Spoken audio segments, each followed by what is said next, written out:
Bonjour à tous, dans cette vidéo, nous allons voir une des bases de la technique photographique, le triangle d'exposition. Alors tout d'abord, qu'est-ce que c'est l'exposition? L'exposition, c'est les choix techniques que va faire le photographe pour choisir la quantité de lumière qu'il va faire rentrer sur son capteur, la surface sensible de son appareil photo. On va donc vouloir une photo ni trop claire, ni trop sombre. Si la photo est trop claire, on dira que les blancs sont cramés. Si elle est trop sombre, on dira qu'ils sont bouchés. La photo est donc surexposée ou sous-exposée. Et l'idée est de trouver l'exposition parfaite pour notre sujet. Dans la pratique, cela va consister à faire des choix techniques de manière à avoir un maximum de détails sur le sujet. Les trois paramètres pour gérer l'exposition sont donc l'ouverture, la vitesse et les ISO. Nous allons les voir tous les trois.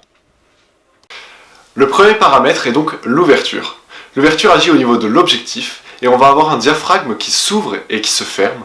Plus le diaphragme est ouvert, plus la lumière rentre, plus il est fermé, moins la lumière rentre. Mais cela a aussi un second effet.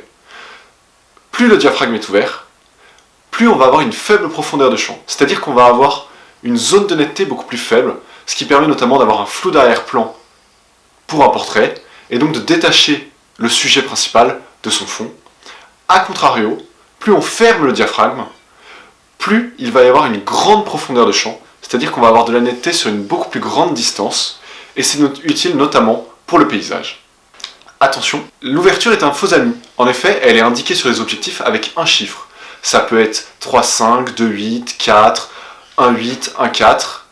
Mais en réalité, plus le chiffre de l'ouverture est faible, plus l'objectif ouvre grand. C'est dû au fait que c'est en réalité une fraction, et il faut faire 1 sur le chiffre de l'ouverture pour avoir la réelle ouverture de l'objectif. Et donc, plus le chiffre de l'ouverture est faible, plus l'ouverture est grande.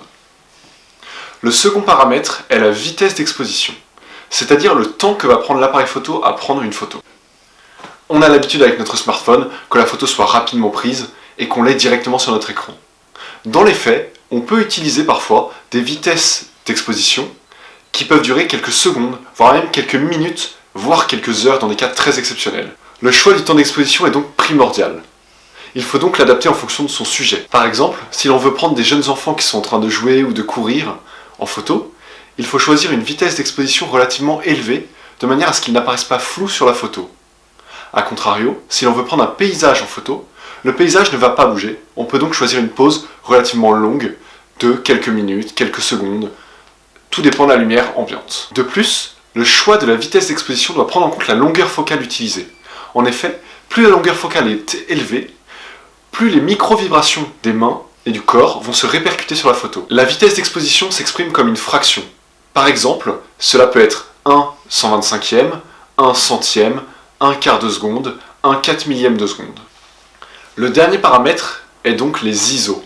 Les ISO, c'est la sensibilité du capteur à la lumière. C'est donc un traitement électronique et il faut faire attention quand on joue avec. Il vaut mieux laisser les ISO à une valeur la plus faible possible, car plus la valeur va augmenter, plus on va perdre en détail et on va gagner en bruit numérique, c'est-à-dire des petits points qui apparaîtront un peu partout, de couleurs complètement différentes et qui vont venir parasiter la photo.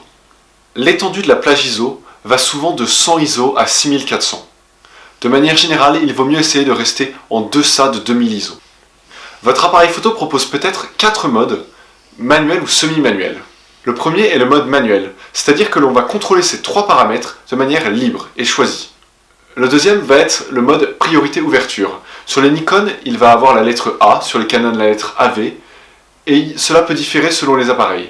C'est le mode où l'on va choisir uniquement l'ouverture, et l'appareil photo va choisir en fonction de l'exposition qu'il aura déterminée, le reste des paramètres. De même, il y a un mode priorité vitesse, qui est sur les Nikon avec un S et sur les Canon avec un TS, et un mode priorité à la sensibilité, P sur les Nikon, et P sur les Canon aussi. L'avantage de ces modes semi-manuels est qu'ils permettent de contrôler ce que l'on veut de la photo, sans avoir à tout choisir à chaque fois. Personnellement, j'aime travailler avec le mode priorité ouverture, c'est-à-dire que je choisis juste l'ouverture en fonction de la profondeur de champ que je veux, et l'appareil va choisir les ISO et le temps d'exposition. Dans d'autres cas, il m'arrive de faire de la photo de sujet en mouvement, ou alors de la photo de paysage, et je préfère être en mode priorité vitesse, et l'appareil photo gérera l'ouverture et les ISO. Le mode priorité à la sensibilité est un mode automatique amélioré, mais n'a pas grand intérêt par rapport aux autres. Je vous invite donc à essayer tous ces paramètres chez vous, surtout en ce moment de confinement, et on se retrouve dans la prochaine vidéo.